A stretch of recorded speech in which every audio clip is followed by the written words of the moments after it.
সাবিকুন আর কই সাবিকুন না হ্যাঁ আমি আবার যার যার টিপস আছে আমি তাকে দিব। চলো এখানে যে বলতেছে না যেভাবে আলিফুন বা যখন আলিফ বলবে তখন যাও ফারিয়া ওখানে বসো। তখন যে এরকম আলিফুন বা বাউ তখন এভাবে মাথা নাড়াবা। এই জিভে কিন্তু সুন্দর করে বাড়তেছে যে হ্যাঁ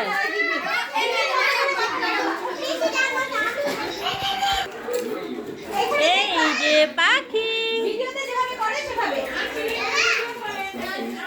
মনে ধীরে